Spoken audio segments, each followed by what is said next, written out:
জয় মা। স্বামী পূর্ণাত্মানন্দ মহারাজের সংকলিত শ্রী শ্রী মায়ের পদপ্রান্তের প্রথম খণ্ড থেকে আজকের পাঠ স্বামী শারদেশানন্দ মহারাজের লেখা মাতৃ সমীপে। প্রথমবার যখন মাকে দর্শন করতে উদ্বোধনে যায় তখন মা দেশে, তাই মাকে দর্শনের সৌভাগ্য সেবার আর হল না। পূজনীয়া গোলাপ মা তখন সেখানে। তাকে দর্শন ও প্রণাম করলে তিনি আমরা এত দূর দেশ থেকে কষ্ট করে এসেছি শুনে বিশেষ স্নেহ ও সহানুভূতি দেখালেন এবং মায়ের দর্শন হল না বলে দুঃখ করতে লাগলেন। আমরা তাঁর দর্শনে আনন্দ প্রকাশ করলে গোলাপ মা হেসে বললেন, মদ্ভাবে গুড়ং দদাত। তখন মায়ের সম্বন্ধে বিশেষ কিছুই জানতাম না। শুনেছিলাম ঠাকুরের সহধর্মিণী বেঁচে আছেন, উদ্বোধনে থাকেন, ভক্তরা তাকে দর্শন করেন এবং তিনি কোনো কোনো ভক্তকে দীক্ষাও দিয়ে থাকেন। কিন্তু উদ্বোধনে গোলাপ মার কথায় বুঝলুম মা কিছু ভিন্ন প্রকৃতির এবং তাকে দর্শন করা খুবই সৌভাগ্যের বিষয়। পরে পূজনীয় শরৎ মহারাজকে বলতে শুনি, মা আর ঠাকুর কি আলাদা? এই উক্তি শোনার পর মাকে দর্শন করার জন্য আমার মনে বিশেষ আগ্রহ হয়। এরপর একবার মায়ের দর্শনে যাব বলে গাড়ি করে হাওড়া স্টেশনে পর্যন্ত যাই, কিন্তু যে বন্ধু গাড়িতে তুলে দিতে গিয়েছিল হঠাৎ পড়ে গিয়ে তার একটি হাত ভেঙে যায়। তখন তাকে নিয়ে আবার বাসায় ফিরে আসতে হয়। এর প্রায় 2 বছর পরে আমার জনৈক বন্ধু পরে স্বামী জ্ঞানানন্দ, তিনি তখন নবাসন গ্রামে ছিলেন, পত্র লিখে জানান জয়রামবাটিতে গিয়ে মাকে দর্শন ও তাঁর কৃপালাভের বিশেষ সুবিধা। ইতিমধ্যে আমার বিশেষ শুভানুধ্যায়ী 2 জন সুহৃদ মায়ের কৃপালাভ করেছেন, একজন উদ্বোধনে, অপরজন জয়রামবাটিতে। তাঁদের মুখে মায়ের কথা শুনলাম। একদিন স্বপ্নে মায়ের দর্শন হলো।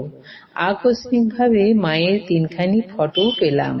তখন মায়ের ফটো পাওয়া খুবই কঠিন ব্যাপার ছিল। জয়রামবাটিতে পূর্বোক্ত বন্ধুর সঙ্গে প্রথম যেদিন সকালবেলায় উপস্থিত হই, মা সেদিন কালীমামার বাড়িতে ছিলেন। মায়ের ঘরের দরজায় জিনিসপত্র রেখে ঠাকুর প্রণাম করে আমরা কালীমামার বাড়ির দরজার সামনে এসেছি। মাও তখন সেই বাড়ি থেকে বের হচ্ছেন। আমাদের দেখেই দরজার সামনে যে বিরাট পাথরের টুকরো আছে তাতেই বসে পড়লেন, নিচে পা মেলে, কোলের ওপর হাত 2খানা রেখে, পরনে লাল নরম পেরে সাদা কাপড়, মাথায় আধা ঘোমটা টানা, ডান দিক অনাবৃত, অল্প কোঁকড়ানো চুলের রাশি ডান কাঁধের ওপর দিয়ে ঝুলে পড়েছে, হাতে বালা, পায়ের বৃদ্ধাঙ্গুষ্ঠে লোহার আংটি, গলায় খুব সরু রুদ্রাক্ষের মালা ঝুলছে, উন্নত দেহ। তখন তাকে বেশ সুস্থ সবল মনে হয়েছিল। প্রসন্ন বদনে মৃদু হেসে আমাদের মুখের দিকে চেয়ে বন্ধুকে জিজ্ঞাসা করলেন, এ ছেলেটি কে গো? বন্ধু উত্তর দিলেন, মা, আপনারই ছেলে, আমার বাল্য বন্ধু। দুজনে মাকে প্রণাম করলাম।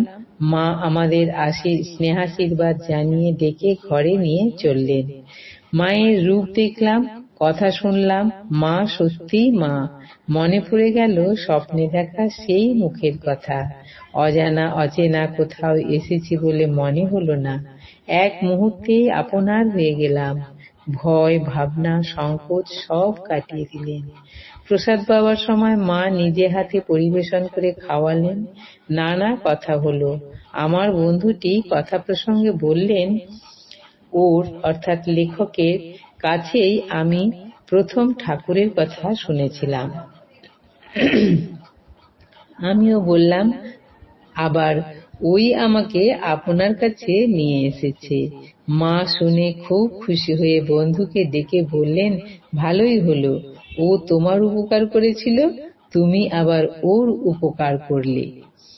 মায়ের করতল ছিল রক্তাভ, অনেকেই তা দেখার সুযোগ পেয়েছেন।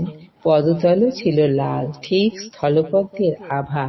মাথায় ছিল সুদীর্ঘ ঘন কালো এক রাশ চুল, সূক্ষ্ম রেশম সুতোর মতো উজ্জ্বল মসৃণ। সামনের দিকটা অল্প কোঁকড়ানো, সুগঠিত মুখে দীর্ঘ নাসা, অপূর্ব সুন্দর।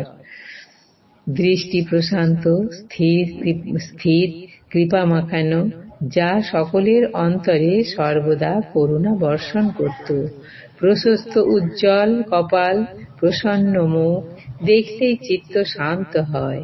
শ্যাম ও গৌর রং প্রথমে ছিল উজ্জ্বল, শেষ বয়সে ম্লান হয়ে গিয়েছিল। চেহারা ছিল লম্বা, হাত পাও অপেক্ষাকৃত লম্বা।